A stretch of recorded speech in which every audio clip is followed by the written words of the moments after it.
ಶ್ರೀ ಗುರುಭ್ಯೋ ನಮಃ. ಭಕ್ತ್ಯಾ ಸ್ತುತ್ಯಾ ವಿರಕ್ತ್ಯಾ ಭಜರಮಲಜನೋನ್ನತ್ಯಭೂತ್ಯರ್ಪಕಾಯ ಕ್ಷಿತ್ಯಾ ಮತ್ಯಲ್ಪಭೃತ್ತೇಷ್ವಪಿ ಕುಜನಕೃತೋದ್ಧತ್ಯಭೂತ್ಯಾಜಕಾಯ ಕರ್ತ್ರೇ ಧರ್ತ್ರೇ ಥಹರ್ತ್ರೇ ಹಯಮುಖಹರಯೇ ಅಮುತ್ರಪಾತ್ರೇ ನಮಸ್ತೆ ತಸ್ಮೈ ಕಸ್ಮೈ ಚಿರಸ್ಮನ್ ಮನಸಿ ಧೃತಕಥಾ ವಿಸ್ಮೃತೋ ಸ್ಮಾರಕಾಯ ಆಚಾರ್ಯ ಪವನೋಸ್ಮಾಕಂ ಆಚಾರ್ಯಾನಿ ಚ ಭಾರತಿ ದೇವೋ ನಾರಾಯಣ ಶ್ರೀಶಃ ದೇವಿ ಮಂಗಲದೇವತಾ ಯಸ್ವಾನುಭಾವಮಖಿಲಶ್ರುತಿಸಾರಮೇಕಂ ಅಧ್ಯಾತ್ಮದೀಪಮತಿತಿತೀರ್ಷತಾಂ ತಮೋಂಧಂ ಸಂಸಾರಿಣಾಂ ಕರುಣಯಾಃ ಪುರಾಣಗುಖ್ಯಂ ತಂ ವ್ಯಾಸಸೂನುಮುಪಯಾಮಿ ಗುರುಂ ಮುನೀನಾಂ ಶ್ರೀಮತೋ ರಾಘವೇಂದ್ರಶ್ಚ ನಮಾಮಿ ಪರಪಂಕಜೆ ಕಾಮಿತಾಶೇಷಕಲ್ಯಾಣಕಲನಾಕಲ್ಪಪಾದಪೌ ತಪಸ್ವಾಧ್ಯಾಯ ಶುಶ್ರೂಷಾ ಕೃಷ್ಣಪೂಜಾರತಂ ಮುನಿಂ ವಿಶ್ವೇಶಮಿಷ್ಟದಂ ವಂದೇ ಪರಿವ್ರಾಟ್ ಚಕ್ರವರ್ತಿನಂ. ಸಾತ್ವಿಕ ಶ್ರೋತೃಗಳಿಗೆ ಸ್ವಾಗತವಿರಲಿ.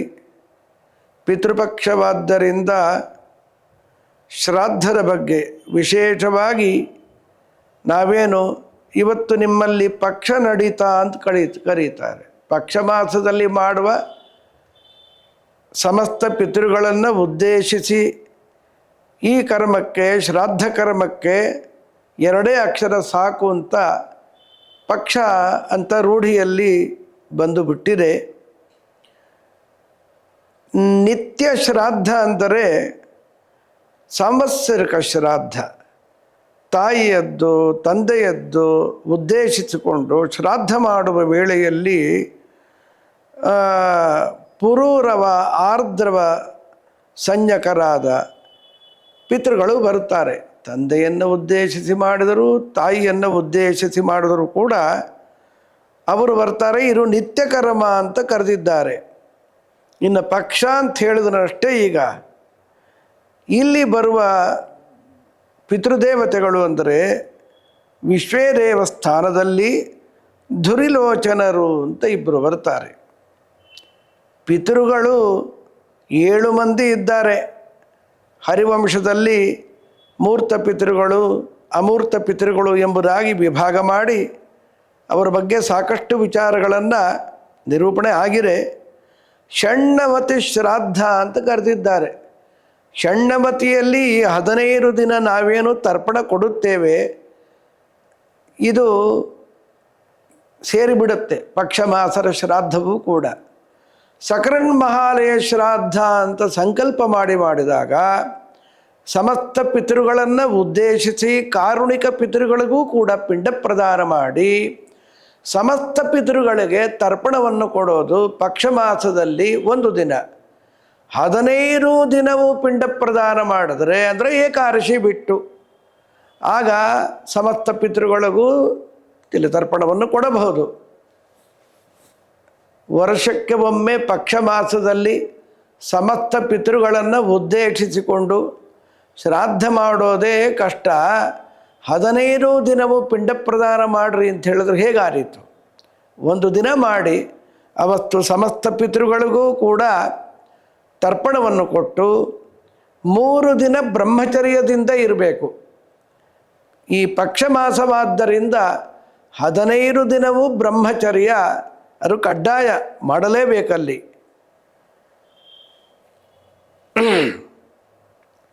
ಬ್ರಹ್ಮದೇವರು ದೇವತೆಗಳನ್ನೆಲ್ಲ ಸೃಷ್ಟಿ ಮಾಡಿ ಸಾಧನೆ ಮಾಡಿಕೊಳ್ಳಿರಿ ಅಂತ ಹೇಳಿದಾಗ ಇವರು ಒಳ್ಳೆ ಸುಖವಾಗಿ ಕಾಲ ಕಳೆಯಲಿಕ್ಕೆ ಶುರು ಮಾಡಿಬಿಟ್ರು. ದೇವತೆಗಳಿಗೆ ಎಲ್ಲ ಸುಲಭ, ಅವ್ರ ಯೋಗ್ಯತೆಯೇ ದೊಡ್ಡದು. ಹೇಳಿ ಕೇಳಿ ದೇವತಾ ಪದವಿಯಲ್ಲಿ ಕೂತ ಅವರು ತಮ್ಮ ಬದುಕನ್ನು ಭೌತಿಕ ಸುಖಕ್ಕೋಸ್ಕರ ಬಳಸಿಕೊಂಡು ಬಿಟ್ಟರೆ ಏನು ಮಾಡಬೇಕು? ಶಾಪ ಕೊಟ್ಟುಬಿಟ್ರು, ನೀವು ಜ್ಞಾನಹೀನರಾಗಿ ಅಂತ. ಜ್ಞಾನಹೀನತೆ ಇದೆಯಲ್ಲ, ಅದರಷ್ಟು ದೊಡ್ಡ ನರಕ ಮತ್ತೊಂದಿಲ್ಲ. ಮಗ್ನಸ್ಸಹಿ ಪರೇ ಅಜ್ಞಾನೇ ಖಿನ್ನ ದುಃಖತರಂ ಭವೇತ್ ಅಂತ ಸರ್ವಜ್ಞಾಚಾರ್ಯರ ಉಲ್ಲೇಖ ಇದೆ. ದೊಡ್ಡ ದುಃಖ ಜ್ಞಾನಶೂನ್ಯತೆ, ಅದಿರಬಾರ್ದು ಬದುಕಿನಲ್ಲಿ. ಹೇಳಿ ಕೇಳಿ ದೇವತೆಗಳೇ ಜ್ಞಾನದಿಂದ ವಂಚಿತರಾಗಿ ಬಿಟ್ಟರೆ ಆ ದುಃಖ ಹೇಗಿರಬೇಡ. ಮತ್ತು ಬ್ರಹ್ಮದೇವರನ್ನು ಮೊರೆ ಹೊಕ್ಕಾಗ ಜ್ಞಾನ ಬೇಕಷ್ಟೇ ತಾವೇ ಕೊಡಬಹುದಾಗಿತ್ತು. ಬ್ರಹ್ಮದೇವರು ಹಾಗೆ ಮಾಡಲಿಲ್ಲ. ನಿಮ್ಮ ಮಕ್ಕಳಿದ್ದಾರಲ್ಲ, ಬ್ರಹ್ಮದೇವರ ಮಕ್ಕಳೇ ಈ ಪಿತೃದೇವತೆಗಳು, ಅವರಿಂದ ಜ್ಞಾನ ಪಡೀರಿ ಅಂತ. ಅಯ್ಯೋ, ನಮ್ಮ ಮಕ್ಕಳಿಂದ ನಾವು ಜ್ಞಾನ ಪಡೆಯಬೇಕೇ? ಅನಿವಾರ್ಯ, ಪಡಿಬೇಕಷ್ಟೇ. ಸರಿ, ಪಿತೃಗಳನ್ನು ಅವರ ಮಕ್ಕಳನ್ನು ಆಶ್ರಯಿಸಿ ಜ್ಞಾನವನ್ನು ಹೊಂದಿ ಮತ್ತೆ ಅವರು ತಮ್ಮ ಯಥಾಸ್ಥಿತಿಯನ್ನು ಹೊಂದಿದ್ದಾರೆ. ದೇವತೆಗಳು ಜ್ಞಾನಶೂನ್ಯರಾಗಿರಬಾರ್ದು ಅನ್ನೋದಾದರೆ, ಭೂದೇವತೆಗಳಾದ ಬ್ರಾಹ್ಮಣರು ಜ್ಞಾನರಹಿತರಾದರೆ ಚಿತ್ರಲಿಖಿತವಾದ ಹುಲಿ ಸಿಂಹ ಇದ್ದಾಗೆ ಏನು ಪ್ರಯೋಜನ? ನಾನು ಬ್ರಾಹ್ಮಣ ನೋಡು ಅಂತ ಜನವಾರವನ್ನು ತೋರಿಸಿದರೆ ಅವನು ಬ್ರಾಹ್ಮಣ್ಯ ಎಷ್ಟಿದ್ದೀತು ಅವನಿಗೆ. ಬ್ರಾಹ್ಮಣ ಅನ್ನೋ ಪದದಲ್ಲಿ ಏನೇ ಪರಬ್ರಹ್ಮ ಗುಣಪರಿಪೂರ್ಣನಾದ ನಾರಾಯಣರನ್ನ ತಿಳಿಯುವ ಉತ್ಸಾಹ ಪ್ರಯತ್ನದಲ್ಲೇ ಇದ್ದರೆ ಅವನು ಬ್ರಾಹ್ಮಣನೇ ಹೊರತು ಜ್ಞಾನದಿಂದ ರಹಿತರಾದರೆ ಅವನೇನು ಬ್ರಾಹ್ಮಣ ಹೇಳಿ. ಒಂದು ಕಥೆ ಕೇಳ್ತೀವಿ ಹರಿವಂಶದಲ್ಲಿ ಏನೇ, ಈ ಸಂದರ್ಭವನ್ನೇ ವಿಚಾರ ಮಾಡ್ತಾ 7 ಮಂದಿ ಪಿತೃಗಳಿದ್ದರು. ಮೂರ್ತ ಪಿತೃಗಳು ಅಮೂರ್ತ ಪಿತೃಗಳು ಅಂತ ಹೇಳಿದ್ನಲ್ಲ, ಮೂರ್ತ ಪಿತೃಗಳು 3 ವರ್ಗ, ಅಮೂರ್ತ ಪಿತೃಗಳು 7 ಮಂದಿ. ಎಲ್ಲರೂ ಕೂಡ ಗಾರ್ಗ್ಯರಳ್ಳಿ ವಿದ್ಯಾಭ್ಯಾಸಕ್ಕೆ ಹೋಗಿದ್ದ ವೇಳೆಯಲ್ಲಿ ಗೋವನ್ನು ಮೇಯಿಸ್ಕೊಂಡು ಬರಬೇಕಾಗಿತ್ತು. ಬಿಸಿಲು, ತಾಪ, ಹಸಿವೆ, ಏನು ಮಾಡಬೇಕು? ಹಸು ಕರು ಇತ್ತಲ್ಲ, ಈ ಗೋವನ್ನು ತುಂಡು ಮಾಡಿ ತಿಂದುಬಿಟ್ರಾಯ್ತು, ನಮ್ಮ ಹಸಿವೆ ದುಃಖ ಹೋಗುತ್ತೆ. ಬೇಡವೇ ಬೇಡ ಅಂದರು. ಇದಾಗಬಾರ್ದು, ಗೋಹತ್ಯೆ ಮಾಡಬಾರ್ದು. ಇದರ ಹತ್ಯೆ ಮಾಡಲಿಲ್ಲ ಅಂದರೆ ಆತ್ಮಹತ್ಯೆ ಆಗ್ಬಿಡುತ್ತೆ, ಹಸಿವಿನಿಂದ ನಾವು ಸತ್ತು ಹೋಗ್ತೀವಿ, ಅನಿವಾರ್ಯ ಅಂದಾಗ ಇನ್ನೇನು ಮಾಡ್ತಾರೆ ಪಾಪ, ಅವ್ರಿಗೂ ಹಸಿವೆ ಆಗಿತ್ತು. ಸರಿ, ಪಿತೃಕರ್ಮವನ್ನು ಮಾಡಿ ಇದನ್ನು ಸ್ವೀಕಾರ ಮಾಡಬೇಕು ಅಂಥೇಳಿ ಪಿತೃಗಳನ್ನು ಉದ್ದೇಶಿಸಿ ಆ ಗೋವನ್ನು ತಿಂದಾಕಿಬಿಟ್ರು. ಗುರುಗಳ ಬಳಿಗೆ ಬಂದು ಹುಲಿ ತಿಂದುಬಿಡ್ತು ಗೋವನ್ನು, ಕರು ಮಾತ್ರ ತಂದಿದ್ದೀವಿ ಅಂತ ಸುಳ್ಳು ಹೇಳಿಬಿಟ್ರು. ಏನು ಮಾಡಬೇಕು? ಈ ಪಾಪದ ಫಲವಾಗಿ ಅವರು ದಶಾರ್ಣ ದೇಶದಲ್ಲಿ 7 ಬೇಡರಾಗಿ ಹುಟ್ಟುಬಿಟ್ರು. ಗೋಹತ್ಯೆ ಮಾಡಿ ಗೋಮಾಂಸ ತಿಂದಿದ್ದರೂ ಕೂಡ ಒಂದು ಸಣ್ಣ ಉದ್ದೇಶ ಚೆನ್ನಾಗಿತ್ತಲ್ಲ, ಪಿತೃಗಳನ್ನು ಉದ್ದೇಶಿಸಿ ಹಿಂದಿನ ಜನ್ಮದ ಸ್ಮರಣೆ ಇತ್ತು. ಜಾತಿಸ್ಮರ ಅಂತ ಟರ್ಮಿನಾಲಜಿಯಲ್ಲಿ ಕರೀತಾರೆ. ಯಾವ ಹಿಂಸೆಯನ್ನು ಮಾಡದೆ ಸರ್ವದಾ ತಪಸ್ಸು ಮಾಡಿಕೊಂಡಿದ್ದು 7 ಮಂದಿ ಮುಂದೆ ಬೇಡರಾಗಿ ಹುಟ್ಟಿದ್ರು. ಆ ಬೇಡತನದಿಂದ ಮಹಾಪಾಪ ಬಂದು ನರಕಕ್ಕೆ ಹೋಗಬೇಕಾಗಿತ್ತಲ್ಲ, ಆ ಗೋಹತ್ಯೆ ಮಾಡಿದ ಫಲವಾಗಿ ಏನೇ ಜಿಂಕೆಗಳಾಗಿ ಹುಟ್ಟುಬಿಟ್ಟಿದ್ದಾರೆ ಕಾಲಂಜರ ಪರ್ವತದಲ್ಲಿ. ಅಲ್ಲೂ 7 ಜನ ಒಟ್ಟಿಗೆ ಹುಟ್ಟಿದ್ದಾರೆ. ಒಟ್ಟಿಗೆ ಮಾಡಿದ ಪಾಪದ ಫಲ ಅದು. ಮುಂದಿನ ಜನ್ಮದಲ್ಲಿ ಶರದ್ವೀಪದಲ್ಲಿ ಚಕ್ರವಾಕ ಪಕ್ಷಿಗಳಾಗಿ ಹುಟ್ಟಿದರು. ಅದರ ಮುಂದಿನ ಜನ್ಮದಲ್ಲಿ ಮಾನಸ ಸರೋವರದಲ್ಲಿ 7 ರಾಜಹಂಸ ಪಕ್ಷಿಗಳಾಗಿ ಹುಟ್ಟುಕೊಂಡು ತಪಸ್ಸು ಮಾಡ್ತಾ ಇದ್ದಾರಲ್ಲಿ. ಒಂದು ದಿನ ವೈಭ್ರಾಜ ಅಂತ ಅವನು ತನ್ನ ಸಪತ್ನೀಕನಾಗಿ ಬಂದು ಮಾನಸ ಸರೋವರದಲ್ಲಿ ಜಲವಿಹಾರ ಮಾಡೋದನ್ನು ನೋಡಿದರು ಇವರೆಲ್ಲ. ಈ 3 ಮಂದಿ ಹಂಸ ಪಕ್ಷಿಗಳು ಅವರಂತಾರೆ, ಈ ವಂಶದಲ್ಲಿ ನಾನು ಹುಟ್ಟಿದ್ರೆ ಎಷ್ಟು ಚೆನ್ನಾಗಿರುತ್ತಪ್ಪ. ತತ್ರಾಪಿ ಇವನು ವಂಶದಲ್ಲಿ ರಾಜಕುಮಾರನಾಗಿ ಹುಟ್ಟಬೇಕು ಅಂತ ಒಂದು ಪಕ್ಷಿ ಹೇಳಿತು.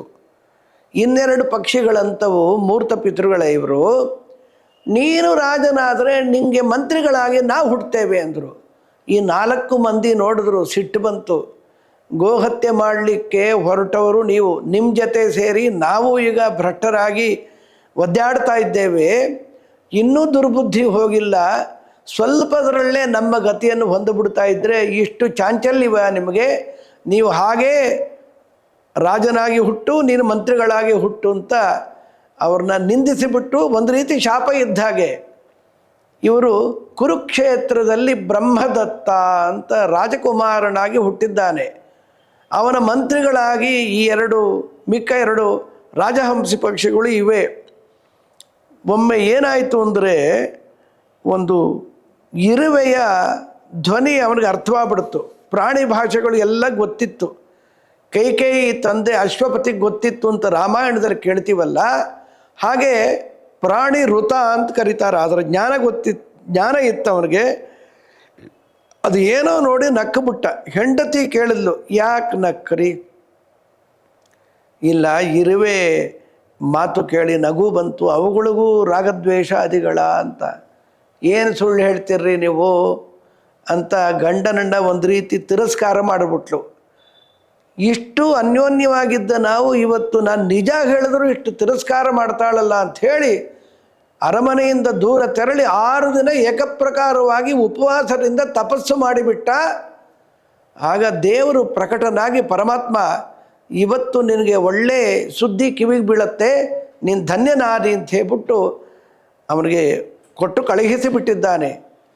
ಮಂತ್ರಿಕುಮಾರರ ಒಟ್ಟಿಗೆ ಹೆಂಡತಿ ಒಟ್ಟಿಗೆ ರಥದಲ್ಲಿ ಕೂತು ರಾಜಪಥದಲ್ಲಿ ಇವನು ಬರುತ್ತಿರುವ ವೇಳೆಯಲ್ಲಿ ಈ 4 ಮಂದಿ ಕುರುಕ್ಷೇತ್ರದಲ್ಲೇ ಹುಟ್ಟಿದ್ದರಲ್ಲ, ಈ 4 ಮಂದಿಯೂ ಕೂಡ ಅವರ ಅಪ್ಪ ಅಮ್ಮ ಕೇಳಿದ್ರು, ಯಾವಾಗಲೂ ತಪಸ್ಸಿನಲ್ಲೇ ತೊಡಗಿಬಿಟ್ರೆ ನಮ್ಮ ಯೋಗಕ್ಷೇಮ ಬೇಡವಾ, ನೀವೇನ್ರಪ್ಪ ನೀವು ಅಂತ ಆಕ್ಷೇಪ ಮಾಡಿದಾಗ ಅವರಂದರು, ಒಂದು ಕೆಲಸ ಮಾಡು, ಒಂದು ಶ್ಲೋಕ ಹೇಳ್ತೀನಿ, ಇದು ರಾಜ ಬರ್ತಾನೆ ಮಂತ್ರಿಗಳ ಒಟ್ಟಿಗೆ, ರಾಜಪಥದಲ್ಲಿ ಗಟ್ಟಿಯಾಗಿ ಈ ಶ್ಲೋಕ ಹೇಳ್ರಿ, ನಿಮಗೆ ದಾಸ್ಯತಿ ದ್ರವಿಣಂ ಭೌರಿ, ಅಪಾರ ದ್ರವ್ಯ ಪ್ರಾಪ್ತವಾಗತ್ತೆ ಅಂದಾಗ ರಾಜನನ್ನ ನೋಡಿದ ಕೂಡಲೇ ಈ ಮುದುಕ ಹಾಗೂ ಮುದುಕಿ ದಂಪತಿಯರು ಸಪ್ತವ್ಯಾಧಾದಶಾರಣೇಶು ಮೃಗಾಕಾಲಂಜರೆ ಗಿರೌ ಚಕ್ರವಾಕಾಶ ಶರದ್ವೀಪೆ ಹಂಸಾಸರಸಿ ಮಾನಸೆ ತೇಭಿಜಾತ ಕುರುಕ್ಷೇತ್ರೇ ಪ್ರಸ್ಥಿತಾಃ ದೀರ್ಘಮಧ್ವಾನಂ ಯೂಯಂ ತೇಭ್ಯೋ ಅವಸೀದಥಾ.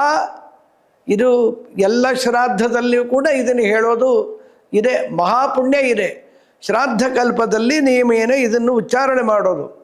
ಇದನ್ನು ಕೇಳ್ತಾ ಇದ್ದ ಹಾಗೆ ಅವನು ಮೂರ್ಛೆ ಬಿದ್ದೋದ.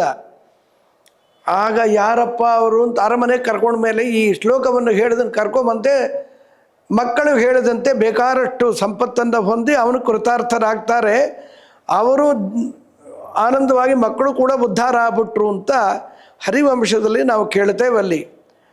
ಇಲ್ಲಿ ಈ ಮಾತನ್ನೆಲ್ಲ ನೋಡಿದಾಗ ನಾವು ಯಾವ ರೀತಿ ಬದುಕಬೇಕು, ನಮ್ಮ ಬದುಕು ಹೇಗಿದ್ದರೆ ಸಫಲವಾದೀತು, ಬದುಕಿನ ಸಾಫಲ್ಯ ಏನು ಅಂತಾನೆ ಇವತ್ತು ಗೊತ್ತಿಲ್ಲ, ಲಾಭ ಏನು ಅಂತ ಗೊತ್ತಿಲ್ಲ.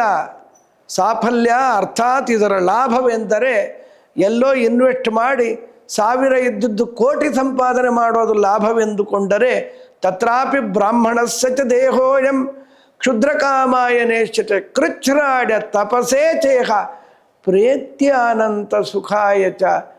ಅದು ಲಾಭವೋ? ಹಾಗಾದರೆ ಲಾಭ ಯಾವುದು? ಪರಮಾತ್ಮ ಬುದ್ಧವರಿಗೆ ಉಪದೇಶ ಮಾಡುತ್ತಾ ಲಾಭೋ ಮದ್ಭಕ್ತಿರುತ್ತಮ, ಉತ್ತಮ ನಿಜವಾದ ಲಾಭ ಯಾವುದು ಅಂದರೆ ಮಾನವ ಶರೀರ ಪ್ರಾಪ್ತವಾದಾಗ ನನ್ನಲ್ಲಿ ಉತ್ತಮವಾದ ಭಕ್ತಿ ಪ್ರಾಪ್ತವಾದರೆ ಅದು ಲಾಭವೋ, ಭೌತಿಕವಾದ ಅಧಿಕಾರವೋ ಸಂಪತ್ತೋ ಇದು ಲಾಭ ಅಂತ ಖಂಡಿತ ತಿಳಿಯಬಾರದು ಅಂತ ಜಗತ್ಪತಿ ಉಪದೇಶ ಮಾಡಿದ್ದಾನೆ. ಈ ರೀತಿ ಆ ಲಾಭವನ್ನು ಹೊಂದಬೇಕು.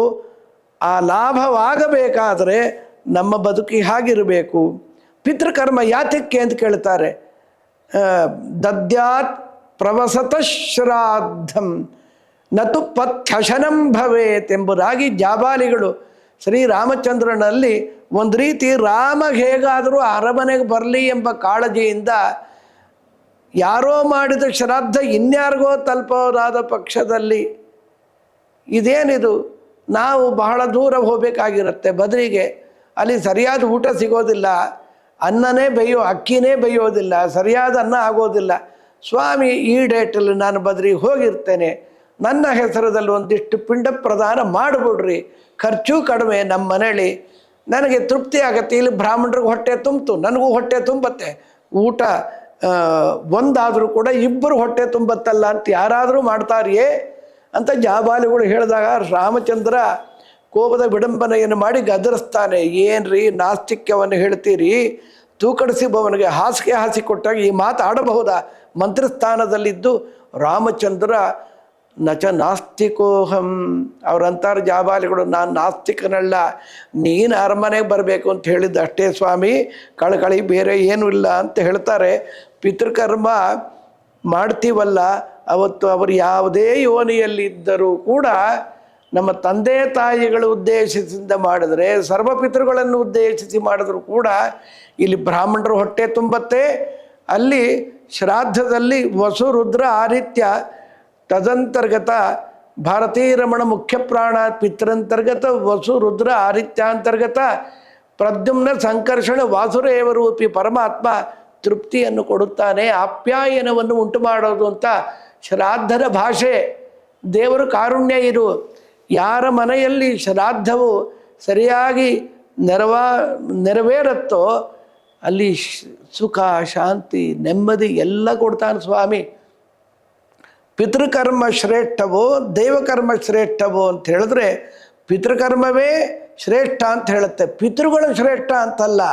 ನಾರಾಯಣರಿಗಿಂತ ಪಿತೃಗಳು ಶ್ರೇಷ್ಠ ಅಂತ ಅಪಾರ್ಥ ಮಾಡ್ಕೊಂಬಿಡೋದಾ? ದೇವತೆಗಳಿಗಿಂತ ಕೆಳಗಿನ ಸ್ತರದಲ್ಲಿ ಬರುವವರು, ಅವರ ಸ್ವರೂಪ ಚಿಕ್ಕದಾದರೂ ಕೂಡ ಪಿತೃಗಳ ಕರ್ಮವನ್ನು ಮಾಡುವ ವೇಳೆಯಲ್ಲಿ ಅವರು ಪ್ರೀತರಾದರು ಅಂತೇಳಿ ಚತುರ್ಮೂರ್ತಿ ಶ್ರಾದ್ದ ಸ್ವಾಮಿಯಾದ ಭಗವಂತ ಪ್ರೀತನಾಗಿ ಸಕಲೈಶ್ವರ್ಯವನ್ನು ಕೊಡ್ತಾನಳ್ಳಿ. ಪಿತೃಕರ್ಮದಲ್ಲಿ ಶ್ರದ್ಧಾ ಎಂಬುದು ಬಹಳ ಮುಖ್ಯ. ಅದಕ್ಕೆ ಶ್ರಾದ್ದ ಅಂತಲೇ ಕರೆದುಬಿಟ್ರು ಇದನ್ನು. ಇವತ್ತು ಪ್ರವಚನ ಮಾಡ್ತಾ ಇದ್ದೀನಿ ಪಿತೃಗಳನ್ನು ಉದ್ದೇಶಿಸಿಕೊಂಡು, ಪಕ್ಷಮಾಸ ಅಂತ ಇರು ಶ್ರಾದ್ದನ, ಭಾಗವತ ಹೇಳಿದ್ರೆ ಶ್ರಾದ್ದವ, ಶ್ರಾದ್ದವೇ ಅದು ಶ್ರದ್ಧೆಯಿಂದನೇ ಹೇಳಬೇಕು.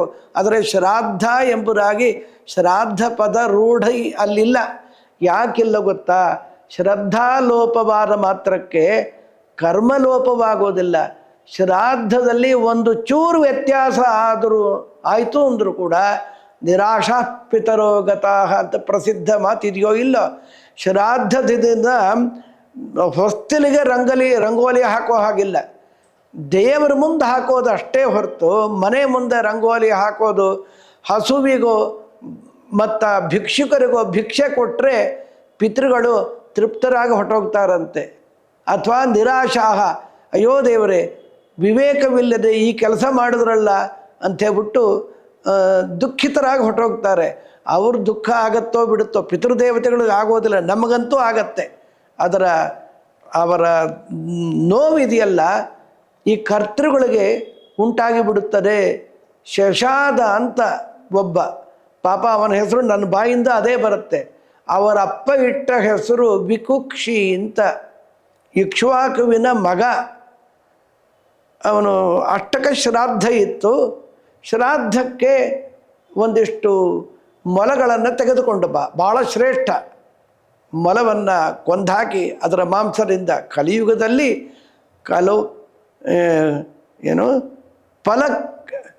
ಫಲಶ್ರಾದ್ದ, ಫಲ ಅಂದರೆ ಮಾಂಸ ಅಂತ ಇರ್ತು. ಕಲಿಯುಗದಲ್ಲಿ ಬಿಡಿ ಸನ್ಯಾಸ ಅಂಥ ಘೋರ ಕಲಿ ಇನ್ನೂ ಬಂದಿಲ್ಲ, ಪ್ರಶ್ನೆ ಮಾಡಬಾರ್ದು ಯಾರೂ ಕೂಡ. ಅಂತೂ ಕಲಿಯುಗದಲ್ಲಿ ಮಾಂಸ ಶ್ರಾದ್ದ ಮಾಡಬಾರ್ದು. ಶ್ರಾದ್ದದಲ್ಲಿ ಶುರು ಮಾಡಿಬಿಟ್ರೆ ಮಾರೇ ದಿನ ನಾರ್ಮಲಾಗಿ ತಿಂದುಬಿಡ್ತಾರೆ, ದುರಭ್ಯಾಸ ಆಗ್ಬಿಟ್ರೆ ಈ ಆಚಾರಗಳು ನಮ್ಮಂಥವ್ರು ಅಂಥೇಳಿ ಬೇಡ ನಿಷೇಧ ಮಾಡಿ ಅದರ ಸ್ಥಾನದಲ್ಲಿ ಉದ್ದಿನದ್ದು ಮಾಡ್ತಾರೆ.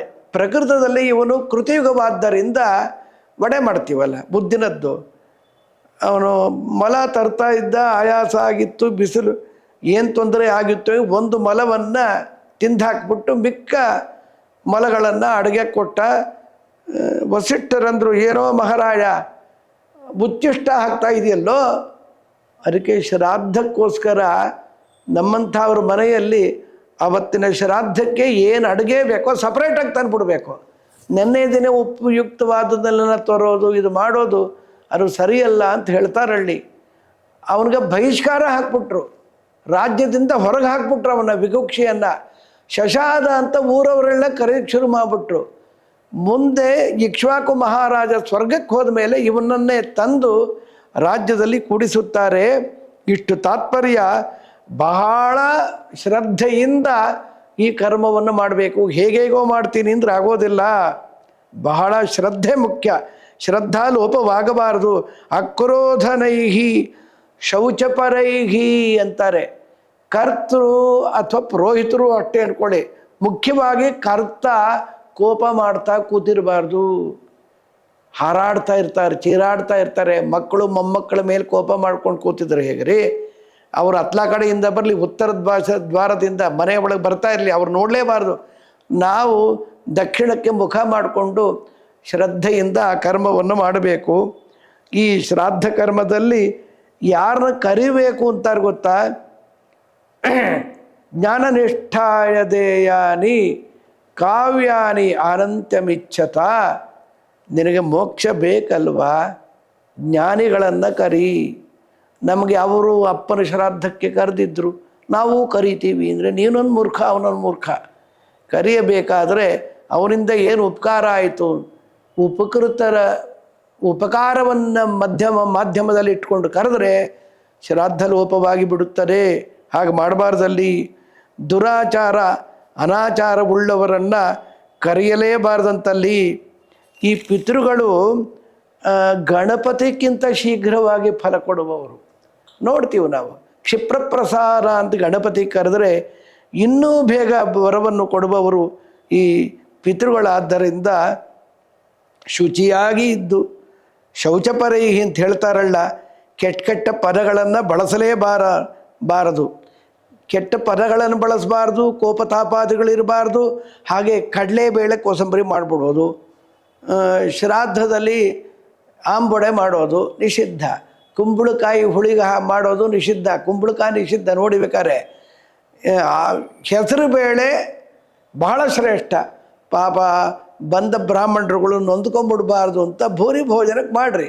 ಪಿಂಡ ಪ್ರದಾನ ಕಾಲದಲ್ಲಿ ಈ ಏನು ವಿಶ್ವೇ ದೇವಸ್ಥಾನದಲ್ಲಿ ಪಿತೃಸ್ಥಾನದಲ್ಲಿ ಬಡಿಸ್ತೀವಲ್ಲ, ಅದರಲ್ಲಿ ಮಾತ್ರ ಆದಷ್ಟು ವಿಹಿತವಾದ ಪದಾರ್ಥವನ್ನೇ ಉಪಯೋಗಿಸೋದು ಬಹಳ ಉಚಿತವಾದದ್ದು ಅಂತ ತಿಳಿಸುತ್ತಾ ಇಲ್ಲಿ ಶ್ರದ್ಧೆಗೆ ಒಂದು ವಿಚಾರ ತಿಳಿಸೋದಾದರೆ, ಭೀಷ್ಮಾಚಾರ್ಯರು ಶ್ರಾದ್ದ ಮಾಡ್ತಾ ಇದ್ದಾರೆ, ಪಿಂಡ ಕೈಯಲ್ಲಿ ಹಿಡ್ಕೊಂಡಿದ್ದಾರೆ. ಪಿತ್ರೆ ಶಂತನವೇ ಅಂತ ವಸುರೂಪ ಪ್ರದ್ಯುಮ್ನಾಯ ಅಂಥೇಳಿ ಇವರು ಕೂಡ ಅಷ್ಟವಸುಗಳಲ್ಲಿ ಒಬ್ಬರೇ. ವಸುಕರ್ತೃಕ ಶ್ರಾದ್ದ, ಕರ್ತ ಕರ್ಮ ಎರಡು ಒಂದು ರೀತಿ ಒಂದೇ ಅಂತ ಹೇಳಿದ್ರು ತಪ್ಪಾಗಲಾರದು.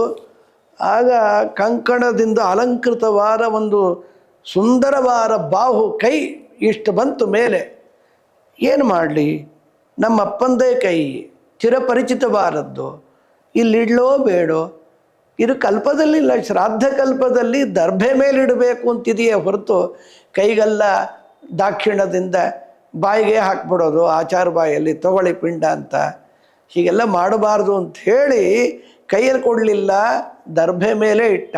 ಕೂಡಲೇ ಶಂತನು ಮಹಾರಾಜ ವರುಣದೇವರ ಅವತಾರಿ ಅಲ್ವಾ? ತ್ವಯಾ ದಾಯಾದವಾನಸ್ಮಿ, ನಿನ್ನಿಂದ ನಾನು ಸಂತಾನವುಳ್ಳವನಾದನು ಕಂದ. ಏನು ಬೇಕಾದ್ರೆ ವರ ಬೇಡ, ನಾನೇ ಕೊಡ್ತೀನಿ, ಹೋಗು, ನಿನಗೆ ಇಚ್ಛಾವರಣೆಯಾಗಿ ಬಿಡು.